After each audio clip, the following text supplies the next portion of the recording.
শতকরা 99টা গ্যারেজে ভুলভাবে ব্যাটারি লাগানো হয়। এই যে দেখেন, ব্যাটারি লাগানোর নিয়ম জানেন না। ব্যাটারি লাগাতে গেলে কী চেক আপ করতে হয় এটা জানেন না আপনারা অনেকেই। কেন ব্যাটারি নষ্ট হচ্ছে এই বিষয়টা আপনাদের সামনে দেখেন তুলে ধরবো।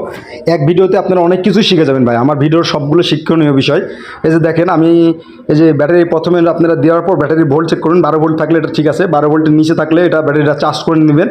তো দেখেন, এটি ব্যাটারিতে 12 ভোল্ট চার্জ আছে। তারপরে এই বাইকটা স্টার্ট করতে হবে। ব্যাটারি লাইন সম্পূর্ণ লাগানো হয়ে গেলে বাইকটা স্টার্ট করে এই যে দেখেন 4000 আরপিএমে ধরে রেখে গাড়িতে হেডলাইট দিবেন। 4000 আরপিএমে ধরে রাখতে হবে। ধরে রেখে বাইকে হেডলাইট দেওয়ার পরে যে দেখেন 12.90, 92, 93 উঠতেছে। এটা মূলত উঠলে দেখবেন যে বাইকের ব্যাটারি লাস্টিং করবে না। আপনি যতই ভালো ব্যাটারি লাগান বাইকে, ব্যাটারি লাস্টিং করবে না। এটা আপনারা কীভাবে এটা রোধ করবেন? এই যে দেখেন, এটা একটা চার্জার নেওয়া হয়েছে, যে চার্জার নাম আর ইউনিট। আপনারা সহজে চার্জার বলেন, এটার নাম আসলে আর ইউনিট। এই আর ইউনিট শর্ট থাকলে মূলত ব্যাটারি তাড়াতাড়ি নষ্ট হয়ে যায়।